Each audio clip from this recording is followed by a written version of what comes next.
Hello everyone. Welcome to my YNR 24 spoilers. I hope everyone is having a wonderful day. Before we begin, please hit the subscribe button and give this video a thumbs up. Nick strikes Mitch in the face after Holden reveals Audra's past. The Young and the Restless Wednesday, November 5th episode included Holden finally talking to Claire about Audra, Nick attacking Mitch, Sienna answering more questions about the accident, and Noah demanding answers about his accident. The Young and the Restless events. On The Young and the Restless, Mitch and Detective Burrow. When Nick and Noah were reunited at the hospital, they expressed how much they had missed one another. When he inquired about Noah's level of pain, Sharon informed him that the most of it was caused by the painkillers. They made an effort to console Noah, who was beginning to worry about the severity of his wounds. Every time he asked about the actual accident, no one was completely honest. Nick discovered that Noah had no recollection of the event when he asked if anyone would ever tell him what had happened. The good news, according to Nick, was that he didn't attempt to leap off a roof. Instead, it was an accident. Unfortunately, Noah continued to draw a blank, despite their hopes that he may provide insight into the night of the catastrophe. So far, he could only remember that he was in Los Angeles. He expressed regret for taking them to California due to his accident. Nick emphasized that the only thing that mattered was his recuperation. Sharon reiterated the same idea, stating that they couldn't be anywhere else. Nikki and Victoria were informed about Noah's health by the doctor, and the family was particularly worried about the apparent memory loss. The physician described how Noah's injury type frequently resulted in memory loss. Sharon voiced concern about Noah's fragility, but Victoria felt Nick must be glad that his son is getting well. His family uprooted their lives to be by his side, and he was overcome with guilt. Nikki assured Sharon that everything with Noah would be all right and wanted to share the good news with Victor. As soon as Nikki and Victoria entered the hospital room, Nick left. To find out if Mitch was indeed the supposedly deceased Matt Clark, he had to go back to the shadow room and face him. Outside the room, Sharon begged him if it had to be right now. Nick saw Noah first, which was the correct thing to do, but now he had to meet Matt in person. She offered to tell Nikki and Victoria about it, but Nick wasn't prepared to involve Victor in the situation. Although they were unsure if Matt was to blame for the collision, they were aware that he intended to entice them to Los Angeles in order to deliver a message. Without telling Victor about Matt's resurrection, Nick had to persuade him to send a portion of his security to California. Nick wanted Matt to know that returning to their lives was the worst thing he could have done. When Nikki and Victoria went back to the waiting area, Victoria thought Nick had gone to investigate the accident further. The odd series of events leading up to it unnerved everyone. Victoria found it odd that the cops were doing so little to find a solution. It seemed strange that law enforcement had not followed up with Noah at all since their initial encounter. Nikki urged everyone to pray that Noah wasn't the target of a long-standing animosity. For Noah's recuperation, they desired that he return to Genoa City. They sensed Sharon's concern that Noah was being pursued. It was evident on her face, and Nikki pleaded with her to share everything she knew. She toned down her dread, making it appear less like a direct threat and more like a fear of the unknown. When the conversation turned to Claire and Holden's predicament, Victoria wasn't entirely on board, but she did want Claire to take risks. Claire was daydreaming in the hotel room about the moment she made love to Holden when he knocked on the door. He encouraged her to stay, but she stated it was time to return home, even though she had many memorable moments from their time in Los Angeles. Because Audra valued honesty so highly, he made the decision to be honest about his past with her. He hoped that their relationship would grow, but if it didn't, he didn't want it to be because he held secrets. Holden wanted to tell everyone what they had done. Everything was going well for Holden, a bartender at the Shadow Room, until he became confused with Audra, a frequent patron. At the club, Audra was completely engrossed in her artistic endeavors as she was with another man. Holden claimed that Audra had not anticipated the kind of attention she received from the man. given that Audra is constantly looking for ways to work around the rules and take shortcuts. Claire wasn't shocked when something went wrong with her.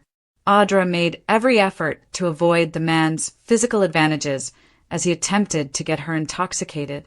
He refused to let her leave his side, even after she told him she saw someone she recognized at the club.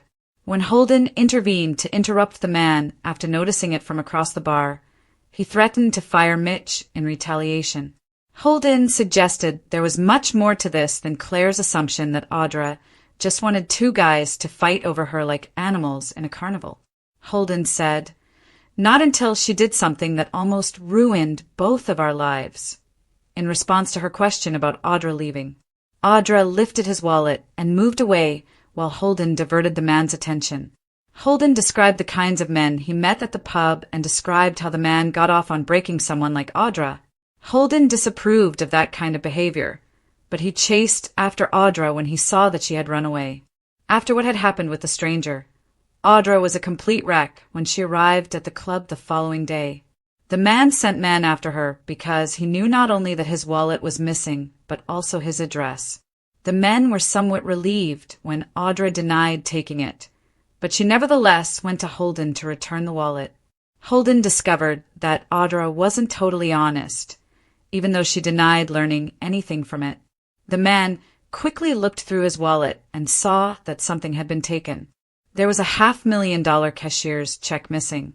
Claire wondered why someone would carry that much cash, but the man was using it as a power trip.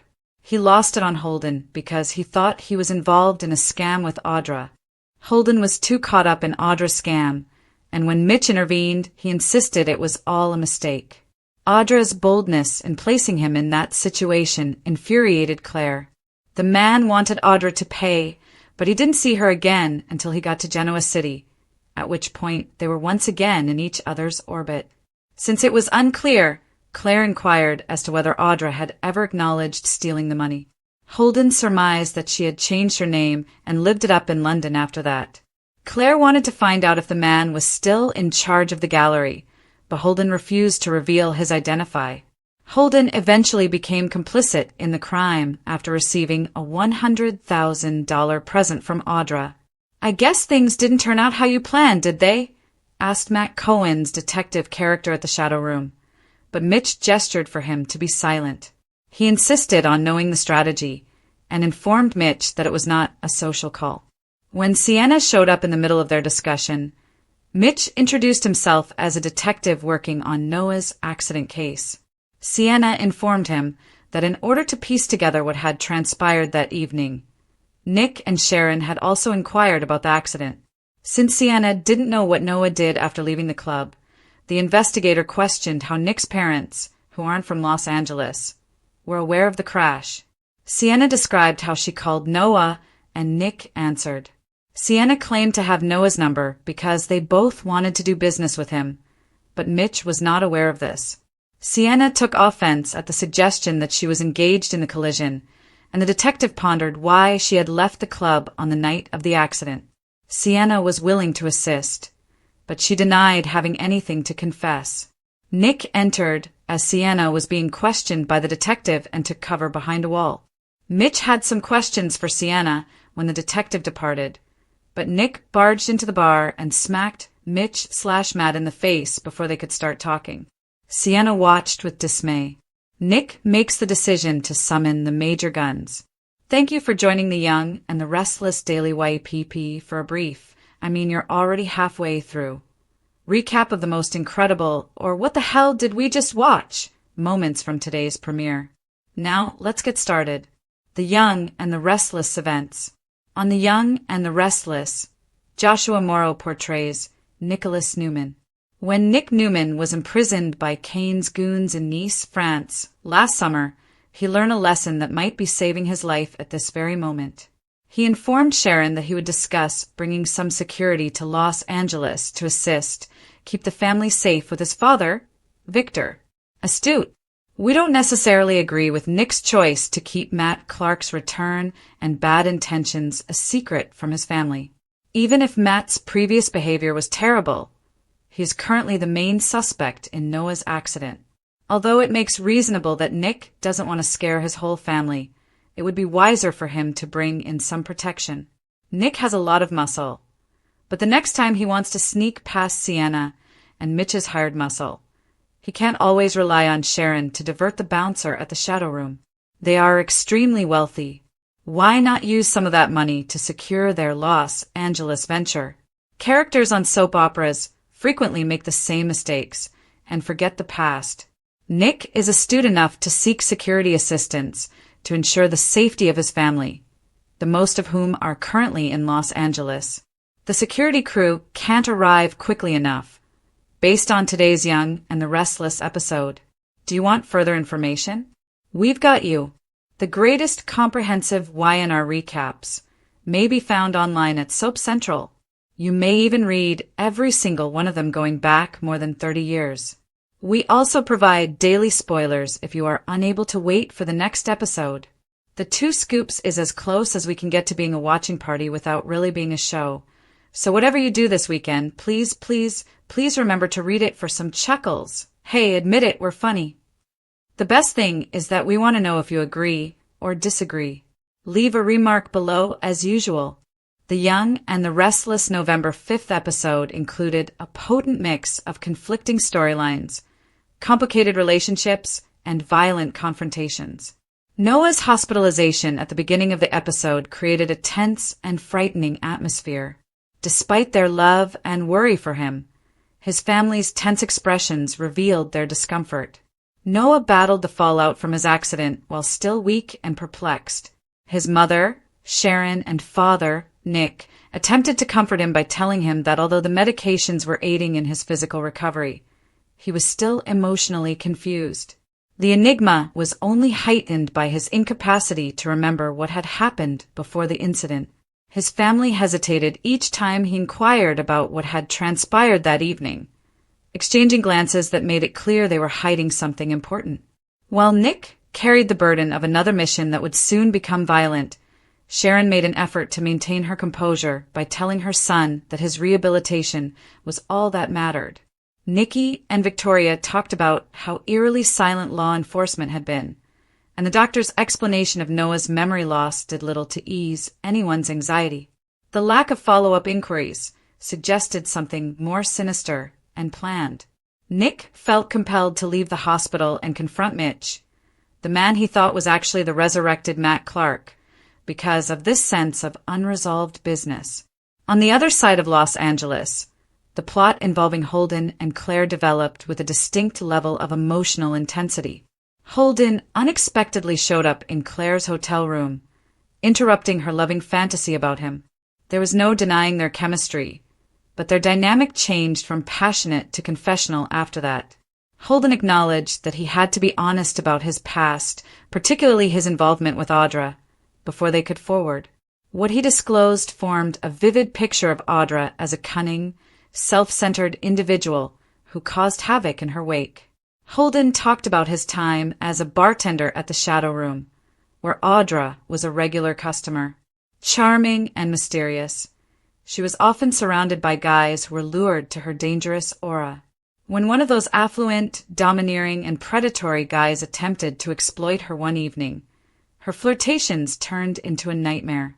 Seeing that things were becoming worse, Holden intervened to keep her safe, but the fallout from that altercation got out of hand. Audra took the man's wallet in the confusion. She first denied stealing anything important, but it soon became clear that she had stolen a $500,000 cashier's check. The man became enraged right away. The distinction between victim and accomplice became hazy when Mitch intervened to defuse the scene after he accused Audra and Holden of plotting against him. Holden described how Audra delivered him a $100,000 gift later on, a silent compensation that permanently linked him to her wrongdoings and made him complicit in her crime. Claire was clearly shaken by his candid admission, even though she made an effort to remain composed. Her perception of Audra, which was already clouded by distrust from the past, entirely collapsed.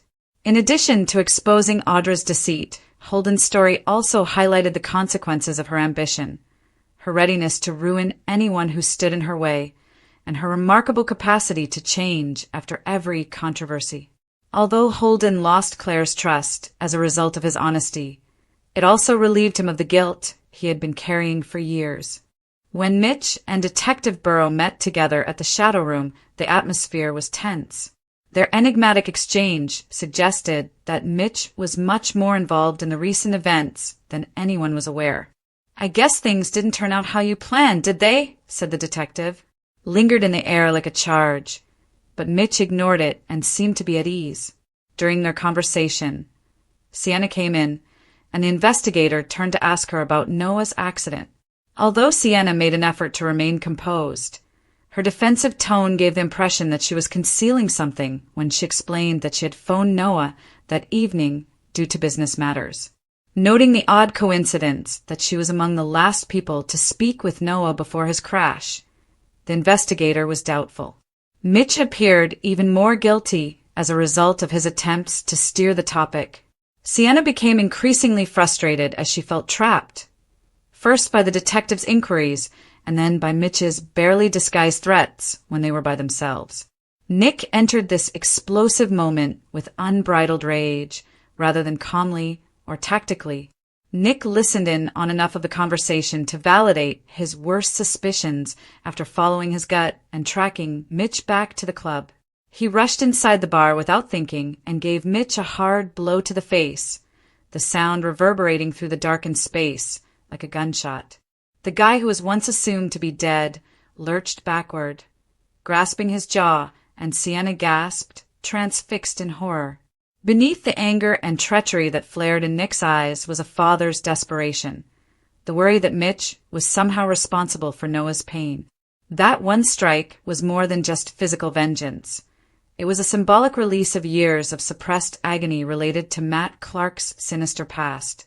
Nick's outburst and Holden's confession were thematically similar, both stemming from epiphanies and encounters with the past.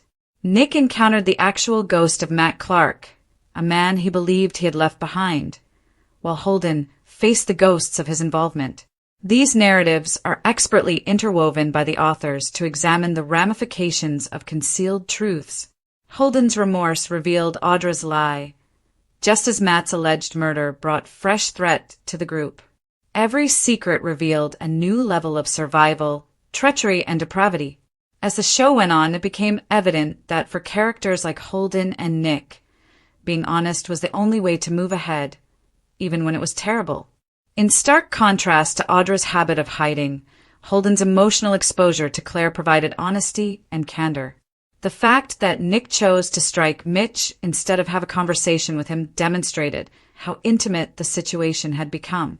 In that moment, his actions blurred the boundaries between justice and retribution because his urge to defend his family surpassed any rational strategy. Nick decided to call in the big guns at the end of the episode after realizing that Mitch's reappearance wasn't a coincidence. Nick promised to get in touch with his father, Victor, and arrange for security to be sent to Los Angeles. Nick's decision demonstrated his development since he realized that their best defense was strategic protection and family togetherness. But it also implied that the conflict was only getting started. After taking Nick's blow, Mitch grinned, suggesting that there was a bigger game going on and that he had expected the response. The investigation was far from finished, though, as evidenced by the detectives' unanswered inquiries concerning Sienna and the evening of Noah's collision. Claire was left to reconcile her love for Holden with the knowledge of his background while she continued to ponder his revelation.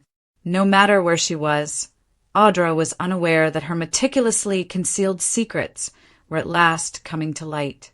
All things considered, the November 5th episode perfectly captured the young and the restless at its best.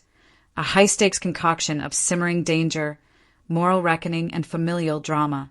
Nick's violent confrontation with Mitch rekindled one of the most infamous rivalries on the program, while Holden's disclosure of Audra's criminal record deepened her character's reputation for manipulation.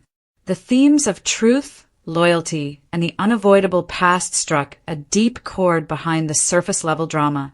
One thing became evident as the dust settled. Each revelation had a cost, and each blow, whether physical or psychological, brought these characters closer to a realization that would alter everything.